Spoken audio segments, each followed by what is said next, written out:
अस्सलामुअलैकुम दोस्तों। आज हम आपको एक ऐसी दिलचस्प दास्तान सुनाने जा रहे हैं जो हमें ये सोचने पर मजबूर कर देती है कि क्या हर बादशाह वाकई आदिल होता है। कदीम जमानों में फारिस के एक वसी व अरीज खित्ते पर एक बादशाह हुकूमत करता था जिसका नाम तो तारीख की किताबों में खो गया, लेकिन लोग उसे उसके दावों की वजह से नौशेरवान सानी यानी दूसरा नौशेरवान पुकारते थे।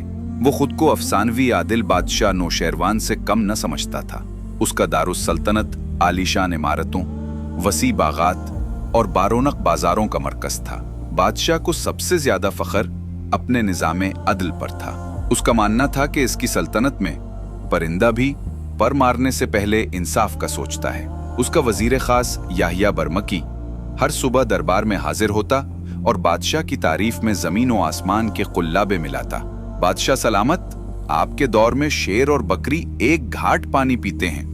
रियाया इतनी खुशहाल है कि लोग ज़कात लेकर फिरते हैं और कोई लेने वाला नहीं मिलता।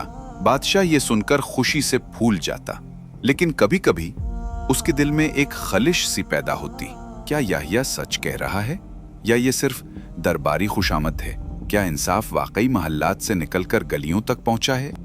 इसी खलश को मिटाने के लिए एक शाम बादशाह ने फैसला किया कि वो खुद रियाया का हाल देखेगा। उसने एक आम सौदागर का भेस बदला, सर पर पुरानी पगड़ी रखी, जिस्म पर मामूली कपड़े पहने और महल से पिछले दरवाजे से निकल गया। उसका वफादार वजीर याहिया बहुत परेशान हुआ। आलीजा, ये आप क्या कर रहे हैं? आपकी जान को खतरा हो सकता है। बादशाह ने उसे झड़क दिया। वजीर, अगर मेरी जान अपनी ही रियाया के दरमियान महफूज नहीं तो ऐसी बादशाही पर लानत है। तुम महल में रहो और किसी को खबर न होने पाए। बादशाह शहर की तंग गलियों से होता हुआ मरकजी चौक पर पहुंचा। शाम ढल रही थी। बाजार में खरीदारों का हुजूम था।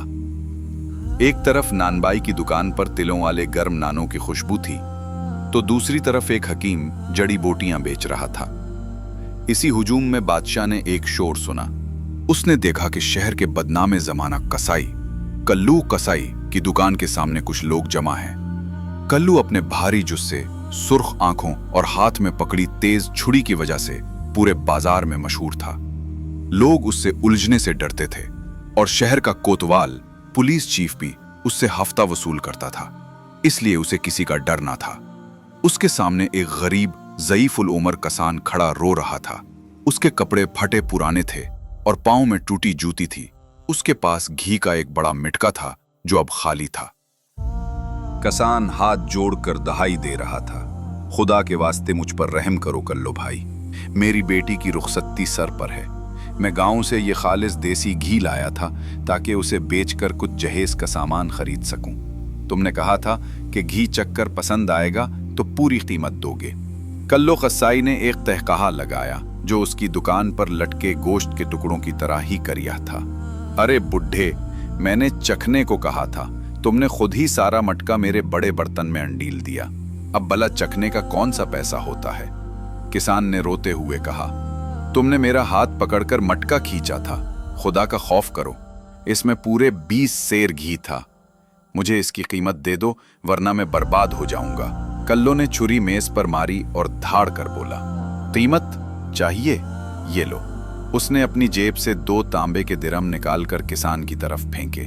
ये 2 दिरहम हैं तेरे मटके की कीमत। लेना है तो ले, वरना यहां से दफा हो जा, नहीं तो ये छुरी तेरे पेट में उतार दूंगा। मजमा खामोश तमाशाई बना खड़ा था। किसी में हिम्मत न थी कि कल्लो के सामने किसान की हिमायत करे। बादशाह जो सौदागर के भेस में था, ये जुल्म देखकर तड़प उठा।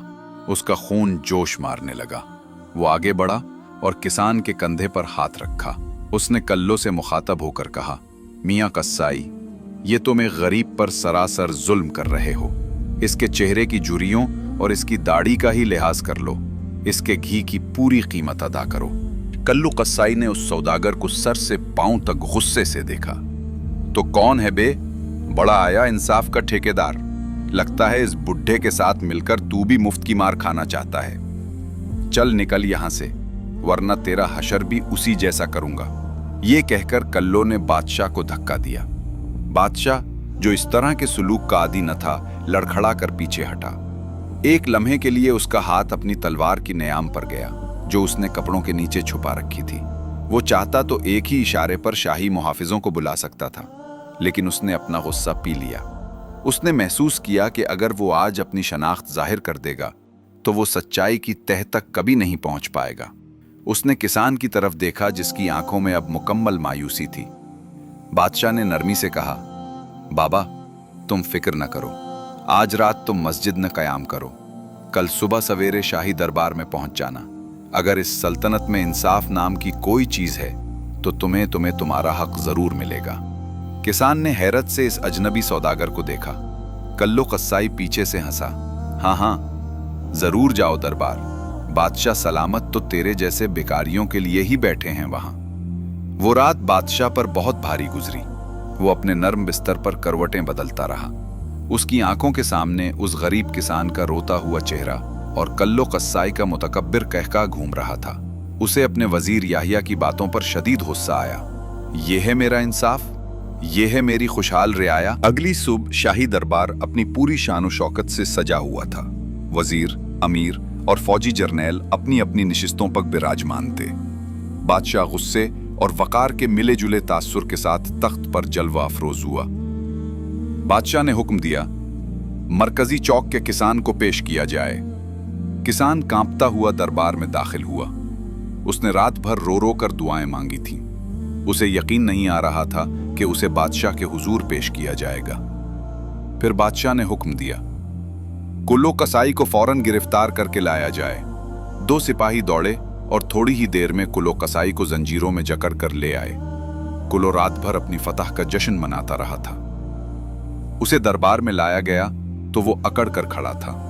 उसे लगा कि केतवाल उसे बचा लेगा, लेकिन जब उसकी नजर तख्त पर बैठे बादशाह पर पड़ी तो उसके पांव तले से जमीन निकल गई। ये वही चेहरा था, वही आंखें, वही आवाज। ये तो वही सौदागर था जिसे उसने धक्के मारे थे। कुल्लो कसाई का सारा नशा हरन हो गया। वो थर थर कांपने लगा और सीधा किसान के कदमों में गिर पड़ा। मुझे माफ कर दो बाबा, मुझसे गलती हो गई। आलीजा, मुझसे गुनाह हो गया। मैं अभी उसी वक्त इस किसान को घी की दुगनी कीमत अदा करता हूं। बादशाह की आवाज गजब से गूंज उठी। अब बहुत देर हो चुकी है। उसने किसान को पास बुलाया, शाही खजाने से उसे घी की 10 गुना कीमत अदा की और एक घोड़ा और खिलत शाही लिबास भी अता किया। किसान रोता हुआ बादशाह के कदमों में गिर गया और दुआएं देने लगा। फिर बादशाह कल्लो कस्साई की तरफ मुतवज्जी हुआ। तेरे 2 जुर्म हैं। अव्वल, एक गरीब पर जुल्म करना। दोवम, वक्त के बादशाह की तौहीन करना। बादशाह ने फैसला सुनाया। कल्लो कस्साई की तमाम जायदाद जब्त करके उस किसान को दी जाती है और उसे 1 साल की सख्त कैद बामशक्कत की सजा दी जाती है। पूरे दरबार में वाह वाह और बादशाह सलामत का इकबाल बुलंद हो के नारे गूंज उठे। वजीर याहिया सबसे आगे था। देखा, मैंने कहा न था, आली जाह, आपका इंसाफ नौशेरवान से भी बढ़कर है। दरबार के एक कोने में जहां गरीब साइलीन बैठते थे, एक दरवेश भी ये सारा माजरा देख रहा था। वो खामोशी से उठा और जाने लगा। बादशाह की तेज निगाहों ने उसे देख लिया। बादशाह ने बुलंद आवाज में कहा, ए दरवेश खुदा मस्त, रुको, क्या तुम्हें हमारा इंसाफ पसंद नहीं आया? दरवेश रुका और पलटकर बादशाह को देखा। उसकी आंखों में एक अजीब सी गहराई थी। उसने नर्म मगर अटल लहजे में कहा, बादशाह सलामत, अल्लाह आपका इकबाल बुलंद रखे। इंसाफ तो आपने कर दिया, लेकिन हिकमत का तकाजा पूरा नहीं हुआ। दरबार में सन्नाटा छा गया। वजीर याहिया ने दरवेश को घूरा। बादशाह हैरान हुआ। बाबा, आपकी बात का मतलब? इससे बेहतर इंसाफ और क्या हो सकता था? दरवेश आगे बढ़ा और कहा, आलीजा, आपने किसान को उसका हक दिलवाया, ये इंसाफ है। आपने जालिम को सजा दी, ये अदिल है। लेकिन जरा सोचिए, अगर कल आप भेस बदलकर इस चौक पर न जाते तो क्या इस किसान को कभी इसका हक मिलता? बादशाह चूक गया। वो खामोश रहा। दरवेश ने बात जारी रखी, बादशाह सलामत, एक शख्स को इंसाफ देना कमाल नहीं, कमाल ये है कि ऐसा निजाम बना दिया जाए कि बादशाह को इंसाफ दिलाने के लिए भेस बदलकर गलियां नापने की जरूरत ही न पड़े। आपका इंसाफ आपकी जात से वाबस्ता है। यह इस साए की तरह है जो सिर्फ आपके वजूद से कायम है। अगर कल आप बीमार पड़ जाएं या खुदा ना करे आप इस दुनिया में न रहें, तो क्या आपका ये इंसाफ भी आपके साथ ही दफन हो जाएगा? दरवेश ने गहरी सांस ली। आलीजा, कलो कसाई आपसे नहीं डरा, वो बादशाह के गुस्से से डरा है, वो निजाम से नहीं डरा।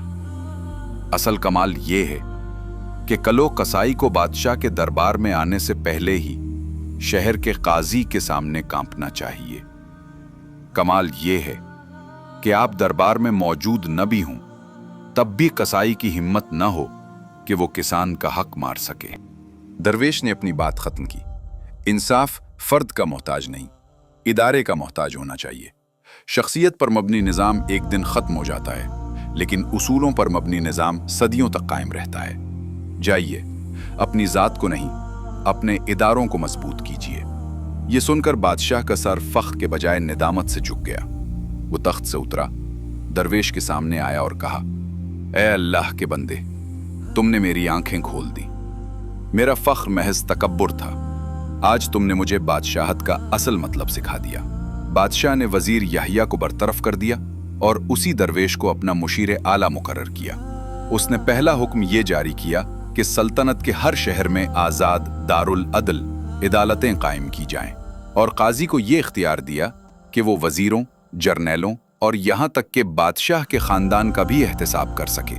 उसने ऐलान किया कि इंसाफ का इदारा बाद के महल से ज्यादा ताकतवर होगा। असल कमाल एक मजलूम की वक्ती मदद करना नहीं, बल्कि ऐसा मजबूत और गैर जानिबदार निज़ाम कायम करना है जहां कोई किसी पर जुल्म करने की जुर्रत ही ना कर सके, चाहे बादशाह देख रहा हो या ना देख रहा हो। ऐसी सच्ची इस्लामी कहानियां सुनने के लिए हमारा channel true Islamic stories subscribe करना न भूलिए। अल्लाह हाफिज।